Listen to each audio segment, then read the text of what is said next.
पुण्यातील वानवडी परिसरातून एक धक्कादायक प्रकार समोर आलाय। कत्तलीसाठी म्हशींची बेकायदेशीर वाहतूक उघडकीस आली आहे।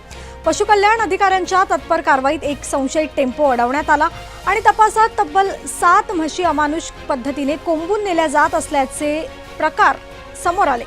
या प्रकरणी टेम्पो चालकांविरुद्ध गुन्हा दाखल करण्यात आलाय।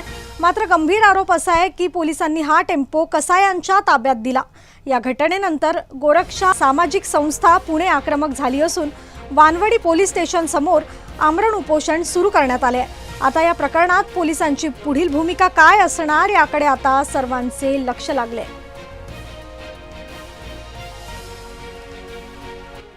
काल दिनांक 31/3/2026 रोजीपासून आज दिनांक 1/4/2026 रोजी दुपारी 1 वाजल्यापासून आज जवळजवळ 27 तास झाले आम्ही आमरण उपोषणासाठी बसलोय। त्याच्या दोनच मागण्या होत्या। पहिली मागणी होती की ज्या 29 तारखेला जो गुन्हा दाखल झालाय त्यामध्ये 7 म्हैसवर्गीय जातीचे गोवंश होते, ते पूर्णपणे त्यांनी बेकायदेशीररित्या कसायांच्या ताब्यात त्यांनी दिलेले। त्या दोन्ही गोष्टी, पहिली गोष्ट म्हणजे त्या 7 म्हैसवर्गीय जातीचे गोवंश त्यांनी जवळच्या कोणत्याही गोशाळेत सोडावे। दुसरी मागणी आमची ही होती की चालक आणि मालकावर गुन्हा दाखल व्हावा। फक्त चालकावर गुन्हा दाखल झालाय। मालक नेहमी मैनुद्दीन कुरेशी याच्यावर आतापर्यंत 35 ते 40 वेळा त्याच्या गाड्या पकडल्यात, पण क्वचित ठिकाणी तो आरोपी झालेला आहे। कधीच तो आरोपी होत नाही। तर आमचं हीच मागणी होती की त्याच्या गुन्हा दाखल व्हावा आणि त्याच्यावर सुद्धा कारवाई व्हावी। आणि दुसरी गोष्ट म्हणजे गाडी सुद्धा यांनी कसायांच्या ताब्यात दिलेली आहे। एखाद्या महाराष्ट्र प्राणी संरक्षण अधिनियम कायदा किंवा महाराष्ट्र प्राणी पशुकृत अधिनियम कायद्यानुसार जर कारवाई झाली तर मुद्देमाल पूर्णपणे पोलिसांच्या ताब्यात असतो। कस्टडी त्यांची पोलिसांच्या ताब्यात असते, तर ती त्यांनी कसायांच्या ताब्यात परत दिलेली आहे। आयशर पण कसायांच्या ताब्यात दिलेला आहे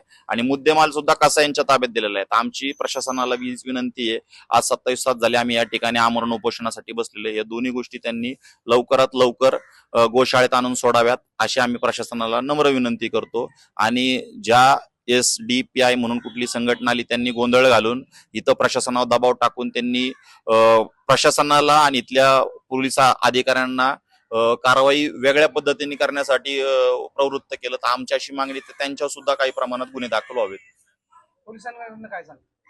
पोलिसांकडून सांगितलं जाते आम्हाला थोडा वेळ द्या। आता वेळ घ्यायचं कारणच नाही। ते त्यांनी त्या दिवशी एक दलाल उभा केला, त्याचं नाव बिडकर आहे, केशवनगर मध्ये त्याचा गोठा आहे।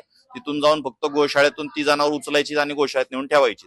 आणि त्यांची जर उद्या कोर्टाने मेहरबान कोर्टाने त्यांना आदेश दिले ही जनावर कसायांच्या ताब्यात परत द्या, त्यावेळेस आम्ही त्यांना देऊ त्या गोशाळा मालकाकडून। पण आत्ताची कारवाई अशी आहे की त्यांना लिगल प्रोसेस प्रमाणे ही कारवाई त्यांना गोशाळेत दिली पाहिजे जनावर। दिनांक 29/3/2026 रोजी या वानवडी परिसरामधील सपना पाव भाजी म्हणून एक ठिकाण आहे, त्या ठिकाणी एक 7 म्हैसवर्गीय जातीची गोवंशाची गाडी पकडली होती।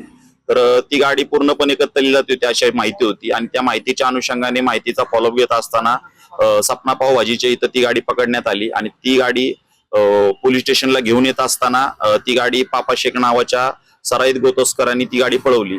तर ती गाडी पोलीस स्टेशनला नंतर 1.5 ते 2 तासांनी आली। त्या गाडीमध्ये पूर्णपणे वाहतुकीच्या नियमाचं उल्लंघन होत होतं। त्या गाडीमध्ये चारा पाण्याची कोणती व्यवस्था नव्हती। जे तुकाराम मुंडे यांच्या सैनिक पारितोषिक असलेलं GR आहे, त्या GRचं उल्लंघन होतं। कोणत्याही एअर टॅगिंग त्या जनावराला नव्हते आणि पूर्णपणे माहितीदारामार्फत माहिती मिळाली गाडी खासगी कत्तलखान्यामध्ये कत्तलीला जाणार आहे। त्या अनुषंगाने पोलीस स्टेशनला आल्यानंतर पशुकृत अधिनियम कायद्यानुसार त्यांच्या गुन्हा दाखल झाला। पण काही वेळानंतरून SPDI नावाच्या काही सराईत गुंडांनी इथं येऊन पोलीस स्टेशन मध्ये हायदोस घातला आणि पोलिसांवर झुंडशाहीच्या माध्यमातून दबाव तंत्र वापरून त्यांच्यावर ती गाडी कसायांच्या ताब्यात देण्यात आली आणि गाडीतली जनावर सुद्धा त्यांनी पुन्हा कसायांच्या ताब्यात दिली।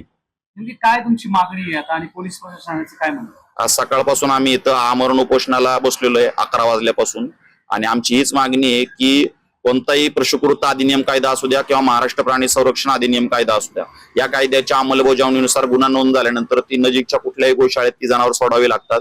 प्रॉपर्टी रिटर्नला गाडी कसायांना कोर्टातून सोडून घ्यावी लागते। जर कसायांची गाडी कोर्टातून नाही सुटली तर त्यांना बॉन्ड दिला जातो। या बॉन्डनुसार तुम्ही एवढी रक्कम तुम्हाला दंड स्वरूपात भरावं लागते। असा कोणताही बॉन्ड दिला नाही। या पोलीस स्टेशनच्या अधिकाऱ्यांनी परस्पर गाडी कसायांच्या ताब्यात दिलेली। पोलिसांकडनं काय